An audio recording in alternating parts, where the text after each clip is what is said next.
Hola a todos, bienvenidos a otra sesión más de nuestro curso sobre la filosofía de Kant aquí en el Pensamiento en Llamas. Y bueno, pues en esta ocasión vamos a tratar uno de los temas más complejos, en palabras del propio Kant, presente en la crítica de la razón pura, que tiene que ver con la cuestión de la unidad sintética de la percepción, que eso nos va a conducir al tema de la autoconciencia en Kant y también a la cuestión del sujeto trascendental. Entonces todo eso lo vamos a explicar a lujo de detalle en esta sesión y bueno, pues te recuerdo que cualquier duda, objeción o comentario que tengas sobre lo que se vaya a exponer aquí, la puedes manifestar libremente en la caja de los comentarios. Y bueno, pues vamos a repasar lo que vimos en la sesión anterior para introducirnos a esta pregunta con la cual pues se va a abrir la parte de la deducción de las categorías, que en concreto va a ser pues esta parte que les menciono que es la más complicada de la crítica de la razón pura y que vamos a ver. Bueno, entonces nos quedamos, según lo que vimos ya en videos anteriores, que lo que ven aquí en la pantalla son en cuestión las famosas categorías trascendentales, que bueno, pues recordemos que dentro de la epistemología kantiana tenemos por un lado a la sensibilidad, donde pues tiene un papel receptivo o de receptor de todo este material pues sensible que nosotros recibimos, valga toda la redundancia, del mundo exterior, por lo que pues aquí se encuentra en la sensibilidad lo que nos es dado del mundo, por lo que pues esa es una parte esencial de la epistemología kantiana, la cuestión de la sensibilidad, ¿sí? Y por el otro lado tenemos pues la parte del entendimiento que tiene un rol activo en la formación ya como tal del conocimiento, porque va a ser el entendimiento el que proporcione las categorías o los conceptos a partir de los cuales se va a sintetizar toda la multiplicidad que nosotros recibimos en nuestra sensibilidad según Kant. Y bueno, a partir de esa sintetización, pues nosotros ya tenemos coherencia, tenemos una cierta unicidad, también tenemos una cierta integridad de toda esta multiplicidad que recibimos ya en la sensibilidad. Y de esta forma ya podemos hablar de un conocimiento que no es ciego, es decir, que está conformado por ciertos conceptos, ciertas categorías, y también pues tenemos un conocimiento con contenido porque parte pues de la experiencia, bueno, parte de este material sensible dado a la sensibilidad, ¿de acuerdo? Bueno, y entonces vimos a las famosas categorías, como les mencionaba en la sesión anterior, y pues mencionábamos así a grosso modo una crítica que se le podría hacer a Kant a partir de estas famosas categorías con las cuales se está configurando este material sensible recibido en la sensibilidad, valga la redundancia de nuevo, y que pues consistía en que al final del día las categorías trascendentales de Kant, que justo son estas que ven de nuevo en la pantalla, no parecen al final del día ser tan trascendentales porque pues no parecen en primera instancia priorísticas. Recordemos que lo a priori no nada más tiene que ver con una cuestión de comprobación racional de ciertos juicios o de ciertas oraciones, esto ya lo hemos explicado. También lo a priorístico tiene que ver con que, bueno, pues los juicios en cuestión o los elementos en cuestión conformantes, perdón, del conocimiento tienen que ser universal y necesarios, ¿sí? Entonces, para que las categorías kantianas sean a priorísticas, tienen que aplicarse a todo contexto, a todo individuo que las emplee, etcétera. Y vimos en la sesión anterior que, bueno, pues está esta peculiar tribu brasileña que no parece basar su lenguaje en la estructura sujeto-predicado. Esta tribu que se llama los Pirá o Pirajá, como quieran pronunciar el nombre de la tribu en cuestión, y entonces en virtud de que su lenguaje no parte de una estructura sujeto-predicado, y como las categorías trascendentales de Kant están partiendo al final del día en cuestiones de gramática, en cuestiones de estructuración lingüística de la estructura sujeto y predicado, bueno, pues entonces en primera instancia esas categorías no parecen ser a priorísticas, porque al menos hay un caso en el que nosotros podríamos decir que no hay una aplicación universal de dichas categorías, ¿sí? A saber, el de esta tribu brasileña en concreto. Bueno, pero al final del día, fíjense, Kant no es un pensador campirano ni un pensador que deja las cosas a la ligera. Él ya está vislumbrando en la crítica de la razón pura esta posible objeción, esta posibilidad de que alguien llegue y le diga, ¿sabes qué? Tus famosas categorías resultan ser contingentes, resultan ser algo que no es universal como pretendría tu criterio a priorístico en torno a este elemento conceptual que es requerido para la construcción del conocimiento.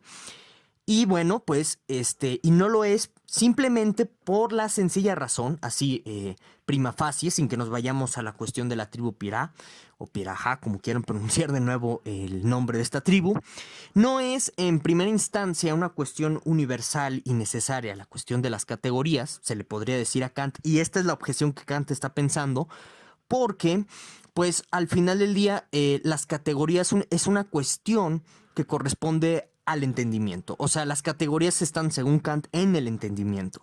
Y el entendimiento, pues, al final del día, es una cuestión subjetiva o pertenece a nuestra subjetividad como seres humanos. Y en este sentido, pues, ni siquiera podríamos, en un sentido estricto, pensar que todos nuestros entendimientos diferentes, toda nuestra capacidad de entender la realidad y de configurar esta multiplicidad que nos es dada en la sensibilidad, según Kant, es universal. Es decir, en otras palabras, nada nos asegura prima facie que tu entendimiento o mi entendimiento sea el mismo, de tal suerte que podríamos decir que compartimos estas famosas categorías trascendentales, ¿no? Por lo que esto es un grave problema para el proyecto de la filosofía trascendental en general, ¿no? Porque si existe la posibilidad de que las famosas categorías, y esto yo ya lo recalcaba bastante en el video de la sesión pasada, si existe la posibilidad de que las categorías sean contingentes al final del día, pues entonces no tenemos estas condiciones de posibilidad para la experiencia, ¿de acuerdo? Y bueno, Kant está pensando en esto. Y lo que él se va a preguntar en la parte de la deducción de las categorías, la deducción trascendental de las categorías, correspondiente a esta parte de la crítica de la razón pura, conocida como la analítica trascendental, es cómo nosotros podemos justificar que las categorías valen para todo conocimiento. Y entonces aquí está implícito lo que les venía diciendo de cómo nosotros podemos decir que las categorías están presentes en todo entendimiento y por consecuencia en toda formulación del conocimiento. Porque en primera instancia, de nuevo, esto es muy importante tenerlo en cuenta para no irnos perdiendo en lo que va a tratar de explicarnos Kant, ¿sí? En esta parte de la analítica trascendental. Entonces, si nuestro entendimiento es variante, cambiante, de acuerdo a persona que nosotros vayamos analizando, pues consecuentemente también va a ser variable y cambiante, ergo contingente, estos conocimientos que produzcan cada uno de estos entendimientos individuales y variantes entre sí, ¿de acuerdo? Espero que eso se entienda muy bien. Entonces, por eso está presente esta preocupación de justificar cómo las categorías valen para toda formulación o toda formación del conocimiento.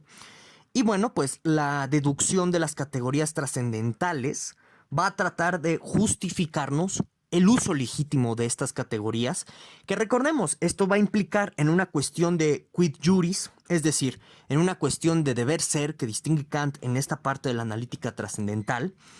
Esto se va a traducir al final del día, esta respuesta de la deducción de las categorías trascendentales como un debe ser el caso que las categorías trascendentales son eso al final del día, trascendentales, es decir, algo que nos funciona priorísticamente para justificar las condiciones de posibilidad del conocimiento y en este sentido decir que las categorías valen para todo conocimiento y que las categorías consecuentemente, y ojo con esta parte porque va a ser muy importante tanto a nivel de consecuencias históricas como a nivel de la filosofía en sí misma kantiana, ¿de acuerdo?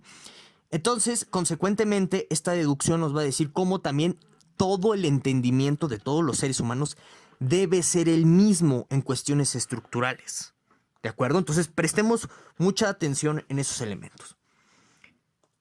Entonces, ¿cómo va a comenzar Kant a formular esta cuestión de la deducción de las categorías trascendentales para justificarnos este uso legítimo de las mismas categorías en el sentido de afirmar que son a priorísticas, y que, bueno, pues están presentes a nivel de universalidad en toda formulación del conocimiento, les recalco eso, y también en la cuestión estructural de que todos los entendimientos individuales son los mismos, ¿sí? ¿Cómo va a proceder Kant a esta justificación?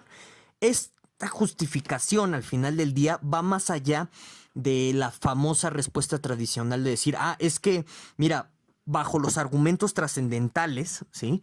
Que ya los hemos revisado muchísimo en sesiones anteriores y también en la primera sesión cuando yo les di, así bajo lógicas modales, el argumento general de un argumento trascendental, ¿sí?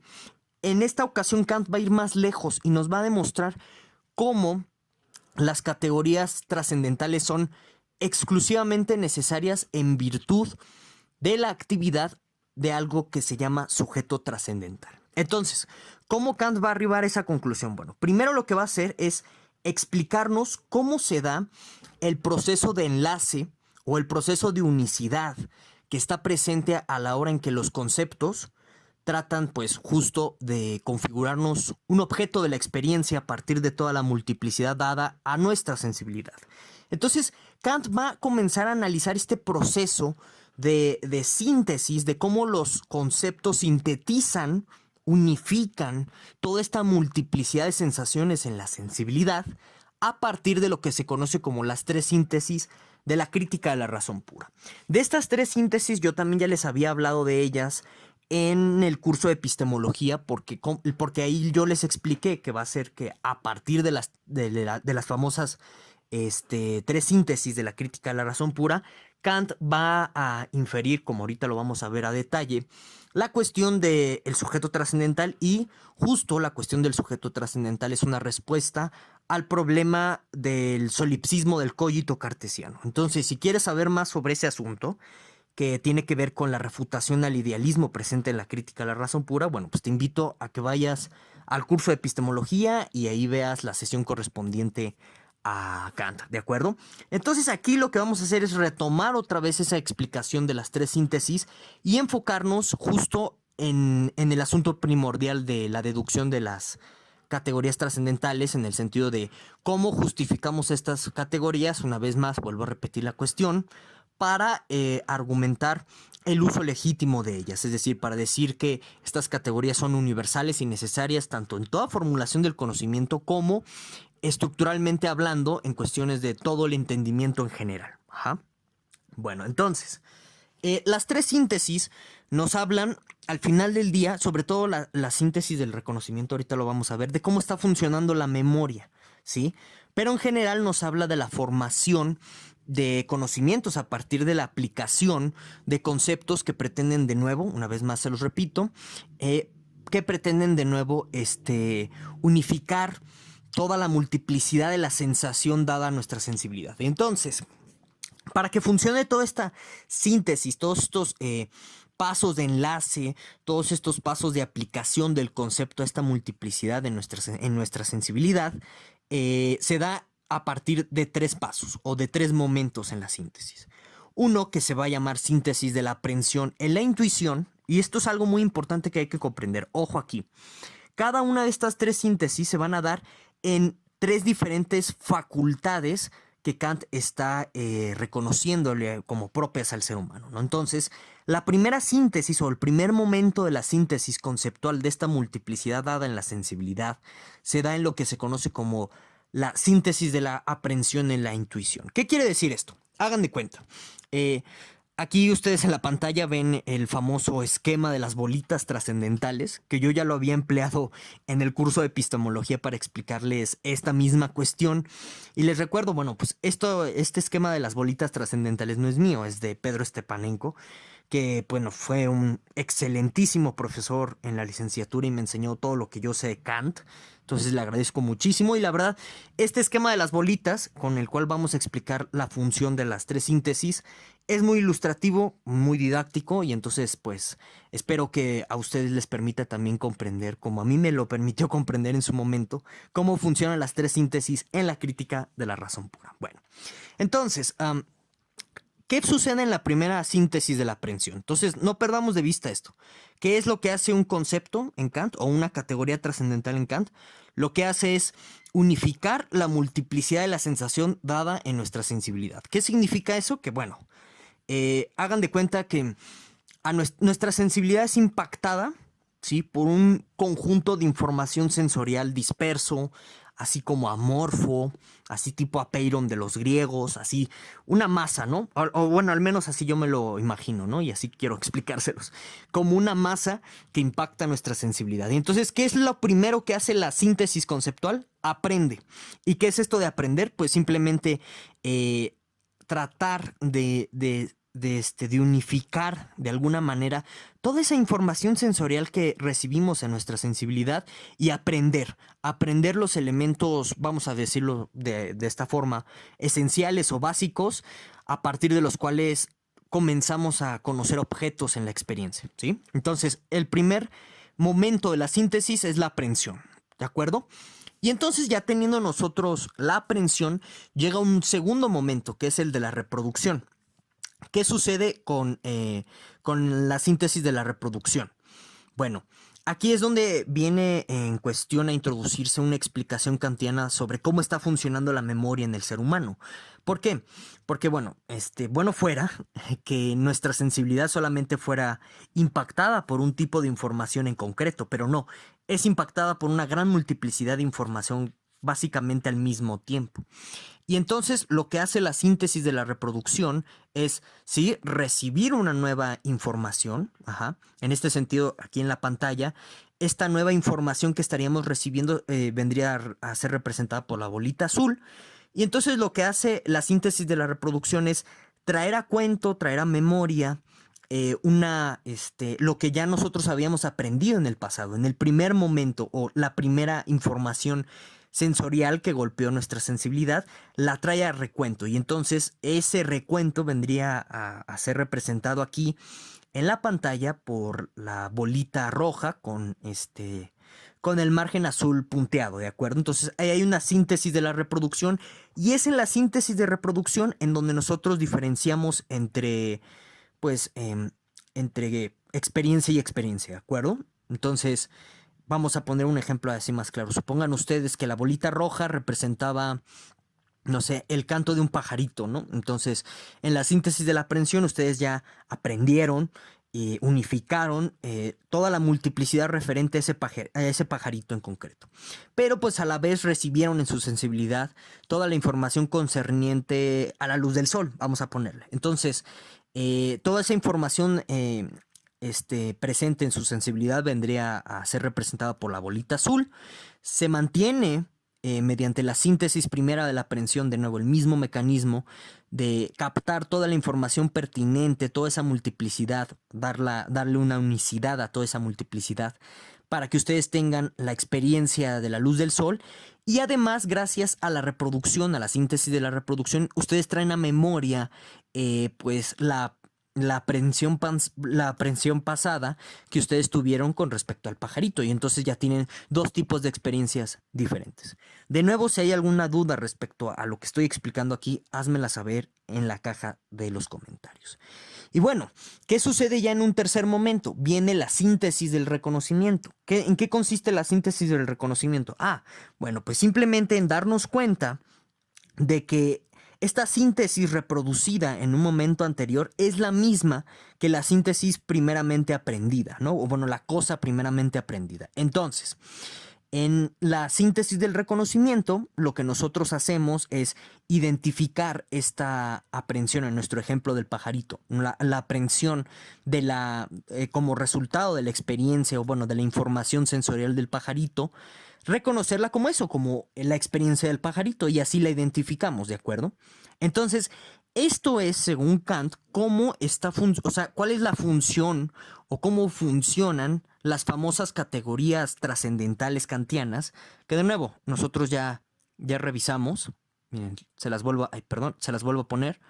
¿Sí? Estas famosas categorías trascendentales, lo que trata de hacernos el esquema de la síntesis es explicarnos cómo dichas categorías trascendentales unifican la multiplicidad de la experiencia, la multiplicidad de la sensación, de los datos recibidos por la sensibilidad para que nosotros tengamos ya ese conocimiento coherente, unitario, sobre la experiencia, ¿de acuerdo? Nuestro conocimiento empírico, nuestro conocimiento sobre la realidad, ¿de acuerdo? Para eso nos sirve entender la cuestión de las tres síntesis, pero Kant lo invoca en la deducción trascendental por algo muy importante, para que nos demos cuenta de algo primordial que es necesario. Y este algo primordial tiene que ver con la cuestión misma de la síntesis.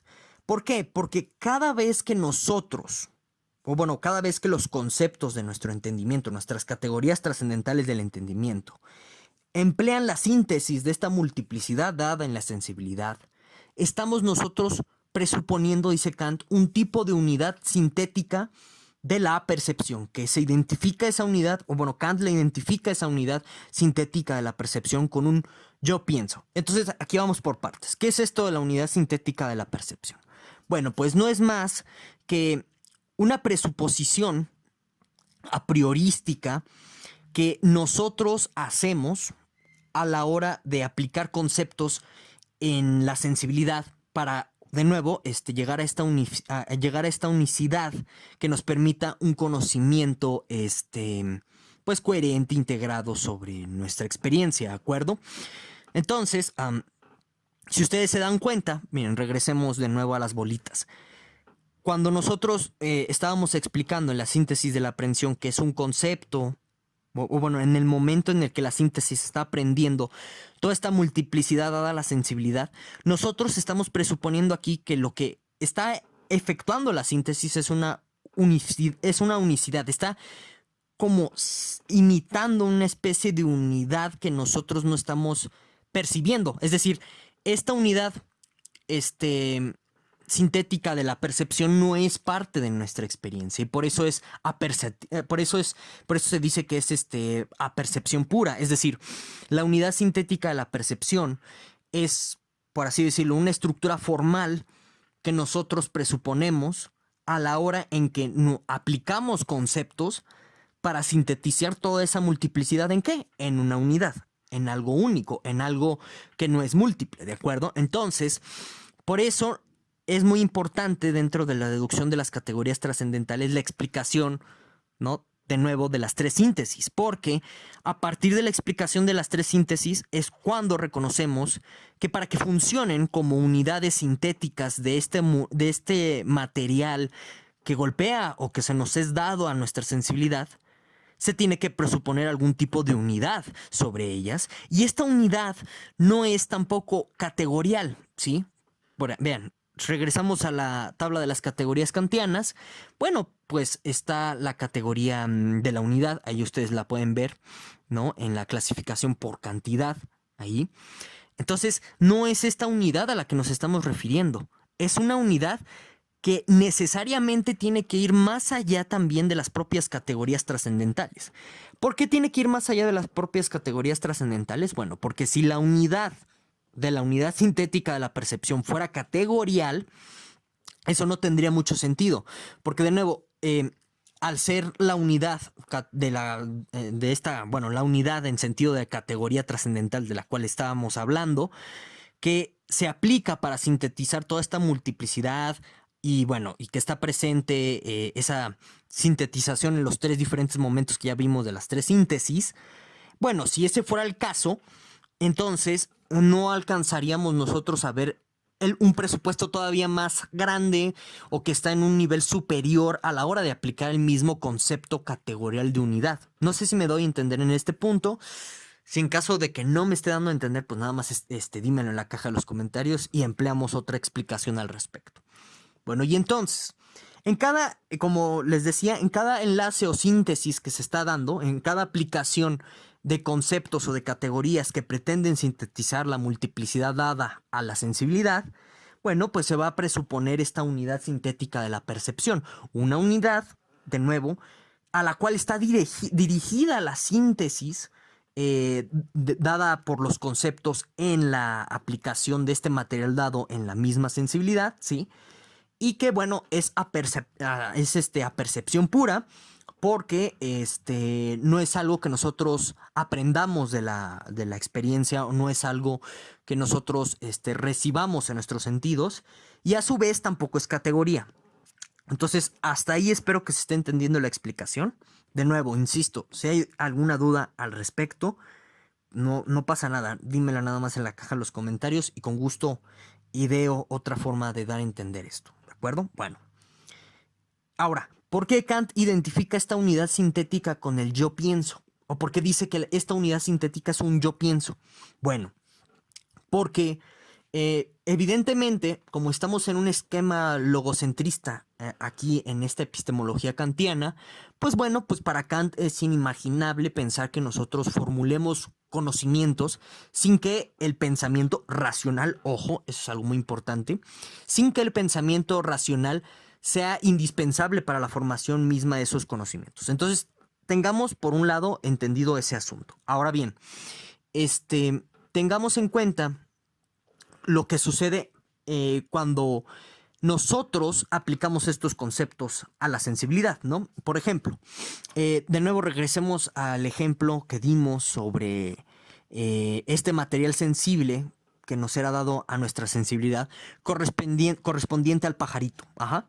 Bueno, ¿qué sucede cuando nosotros aplicamos, o bueno, nuestro entendimiento aplica conceptos categoriales sobre ese material dado a la sensibilidad que es múltiple y variado con el fin de sintetizarlo en una unidad? ¿Qué está sucediendo?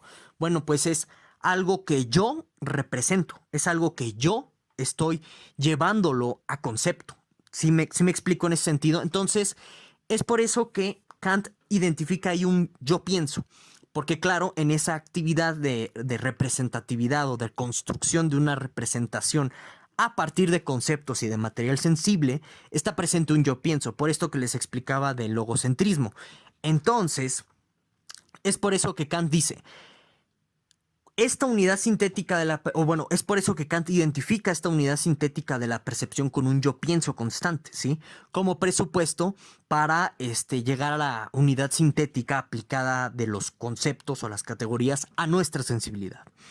Entonces, Kant identifica esta unidad sintética de la percepción con el yo pienso. Ahora, Kant va a hacer algo más con este yo pienso, y esto es algo muy importante para nuestra pregunta primordial, que era cómo justificar este uso de las categorías en su sentido pues trascendental que buscamos, que es decir, a manera priorística, universal y necesaria para la formulación de cualquier conocimiento y también para decir que son estructuras de nuestro entendimiento, ¿de acuerdo?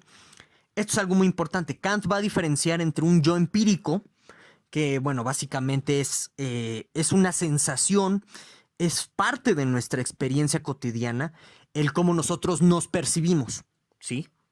Por ejemplo, el verme en el espejo, el decir yo soy muy inteligente, el decir yo soy muy alto, este tipo de cosas conformarían el yo empírico, que tiene un contexto histórico-filosófico muy peculiar que Kant le diga esto yo empírico, porque, y esto es un paréntesis, dentro de la epistemología humeana, bueno, pues su escepticismo lo va a llevar a tal grado de negar sobre, o bueno, llegar a la duda sobre algo que se conoce como identidad personal, que es, bueno, pues una especie de característica metafísica ontológica que nos permite predicar sobre nosotros mismos que hay algo que se preserva a través de tantos cambios temporales y contingentes por los cuales experimentamos y pasamos en toda la vida.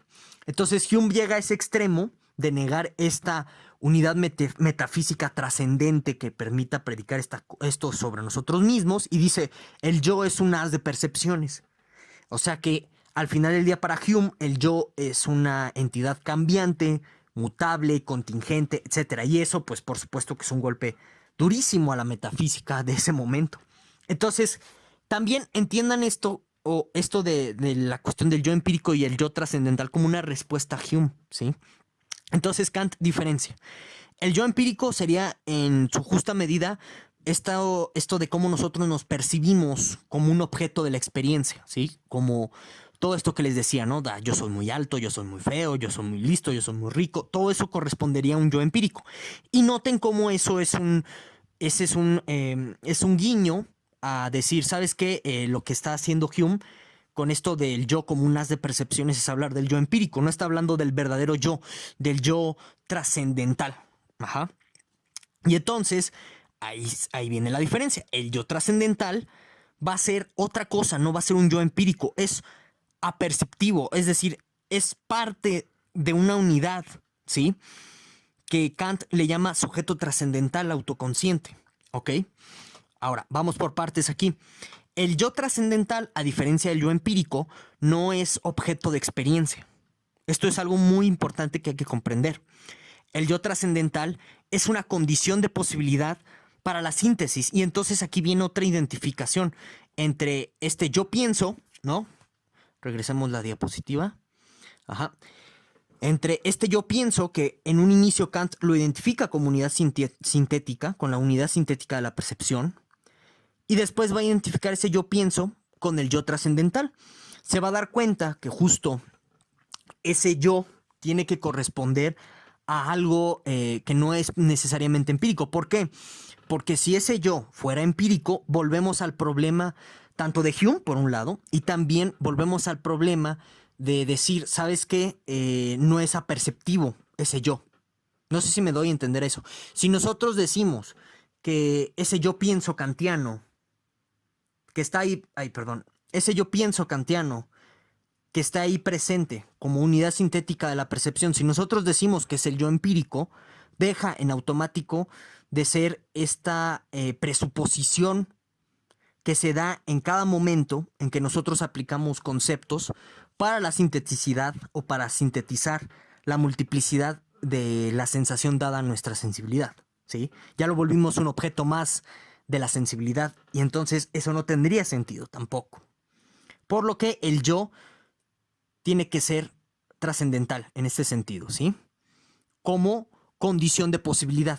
Recordemos que trascendental en la crítica de la razón pura refiere a eso, ¿no? Cuando nosotros decimos tal cosa es trascendental en el contexto kantiano, decimos que eso refiere a las condiciones de posibilidad. Y entonces, en tanto que Kant ya ha identificado a la unidad sintética de la percepción con el yo pienso, y de nuevo, la unidad sintética de la percepción o este yo pienso es una presuposición que nosotros tenemos que dar para que funcione la síntesis a partir de la aplicación de los conceptos o las categorías a esta multiplicidad dada nuestra sensación dada nuestra sensibilidad. Por eso, esa unidad sintética de la percepción, ese yo pienso, es en realidad un yo trascendental. Ahora, ¿cómo Kant va a pasar de ese yo trascendental a un sujeto trascendental y aparte autoconsciente? ¿Sí? Y aquí se mete la cuestión tanto hegeliana como la discusión contemporánea sobre qué es la conciencia. Fíjense, vamos por partes. Este yo trascendental no es y no puede ser nuestra persona particular, ¿de acuerdo? Porque nuestra persona particular es contingente y en cuestiones de entendimiento, nuestro entendimiento como particularidad es contingente también. Y recordemos, lo que se trata de buscar aquí es lo a priorístico, es lo universal y lo necesario.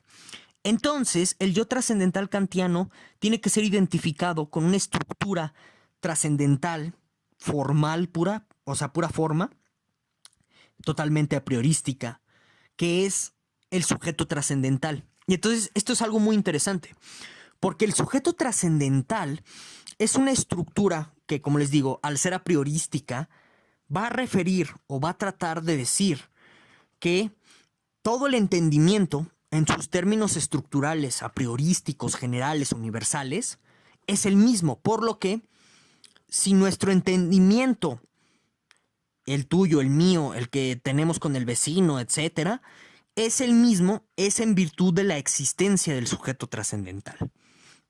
Y entonces, esto significa dos cosas. Uno, que en virtud de que el sujeto trascendental es el mismo para cualquier tipo de entendimiento, ¿sí?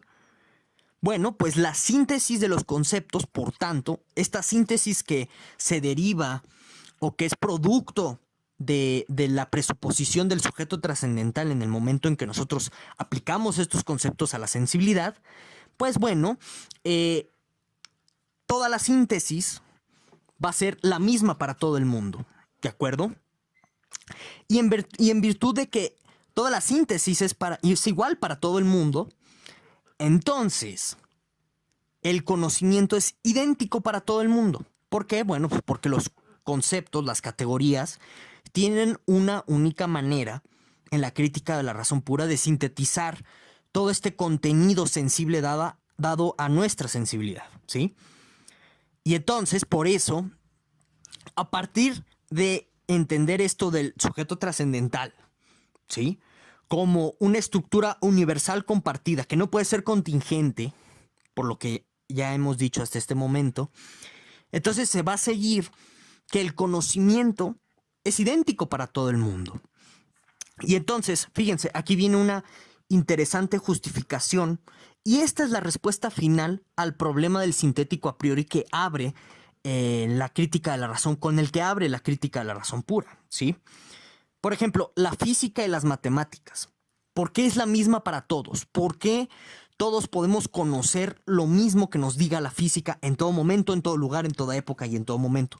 Es en virtud al sujeto trascendental. ¿Por qué? Porque el sujeto trascendental, al ser a priori, es universal y necesario, ¿sí? Y al ser este sujeto trascendental, un yo pienso, ¿sí? Que es al final del día una unidad sintética de la percepción con la cual se necesita presuponer para que la síntesis conceptual funcione y así nosotros lleguemos a la unicidad de la multiplicidad de nuestra sensibilidad. Bueno, de la multiplicidad del contenido dado a nuestra sensibilidad. Entonces se sigue de todo eso que la física y la matemática es a priori y es la misma para todos, ¿sí? Y en este sentido ya queda resuelto el problema del sintético a priori y recordemos, para que el sintético a priori tenga sentido, siempre tiene que hablarnos de una experiencia posible, ¿sí?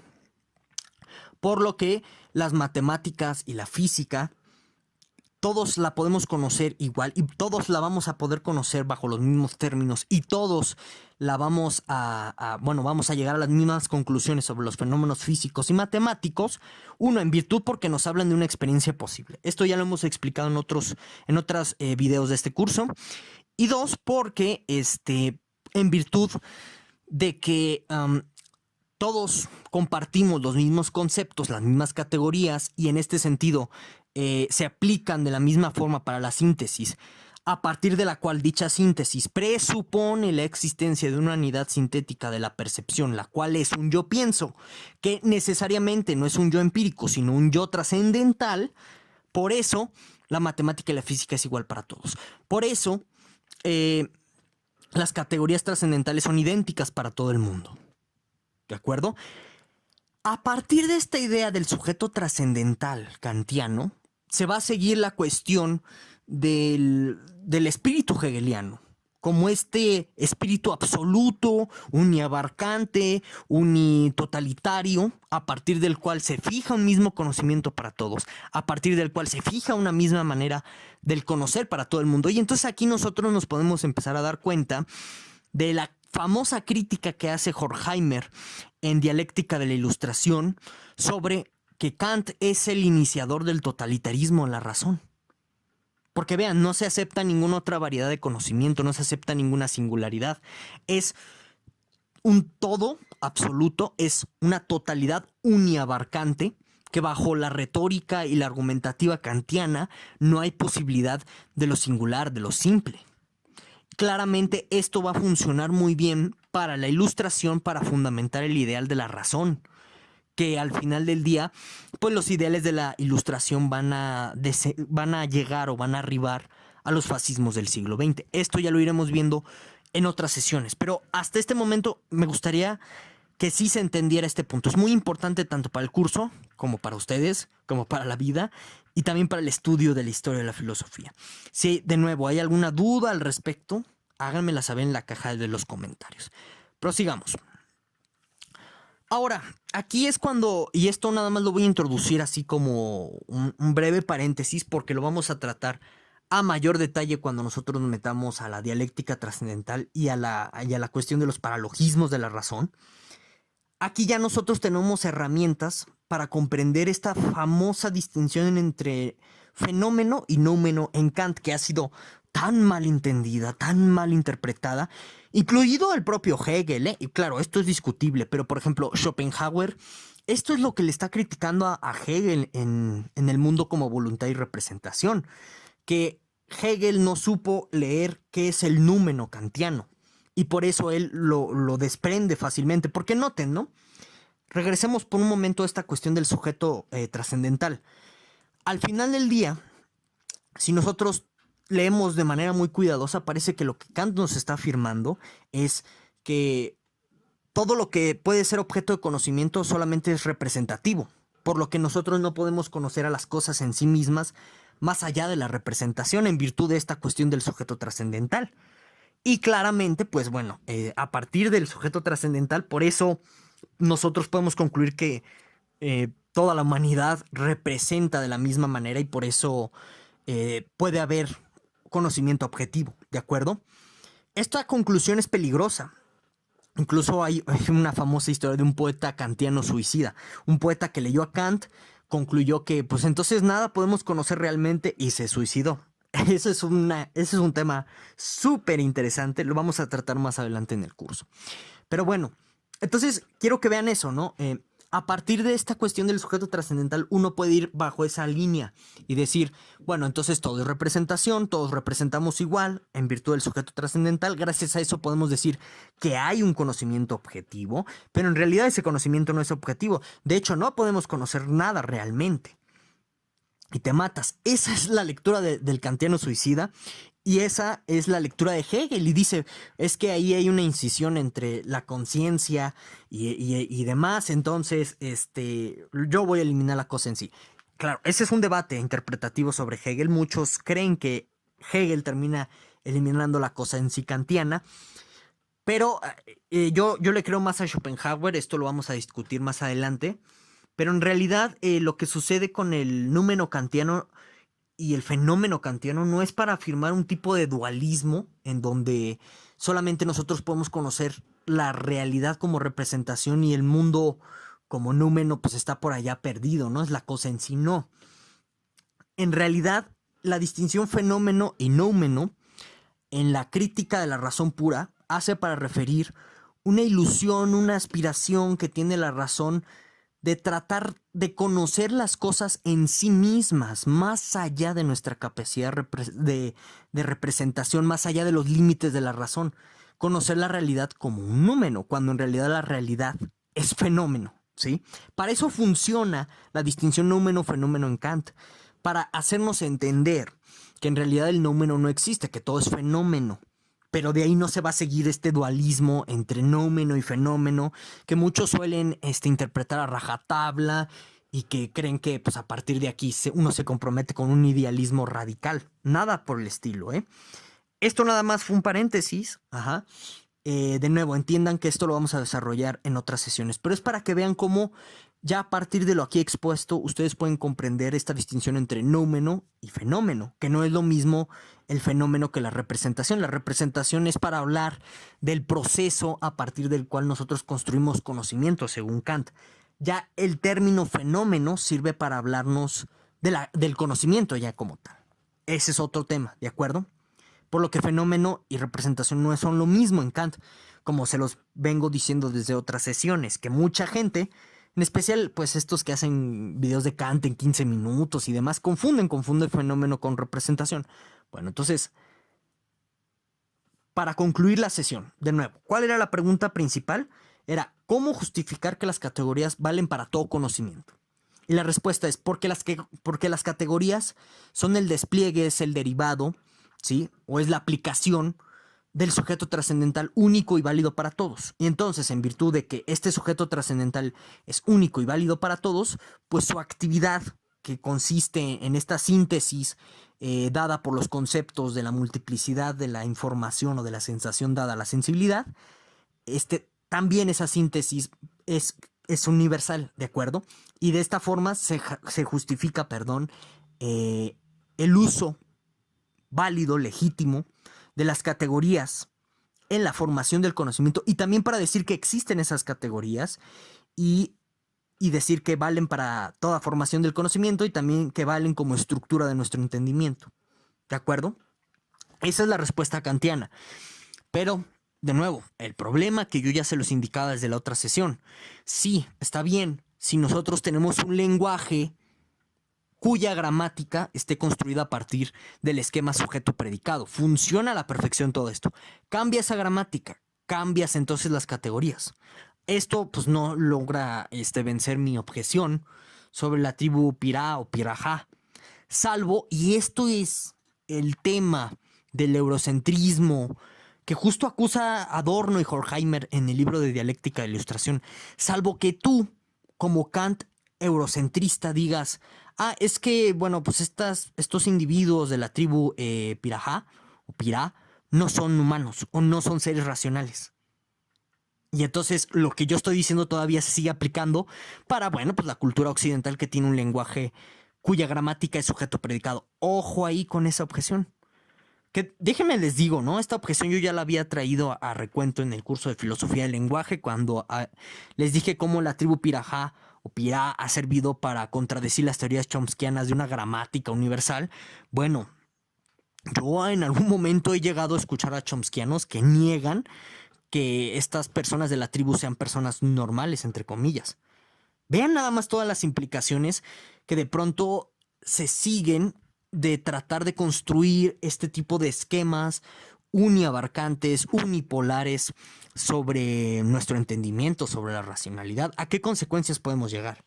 Eso, como les digo, ya lo veremos más a fondo en otros videos de este curso, que correspondería prácticamente a las críticas que le podríamos hacer a todo este asunto, pero desde ahorita hay que tener todo esto en mente, hay que ponerlo sobre la mesa para que ustedes también lo reflexionen, ¿de acuerdo?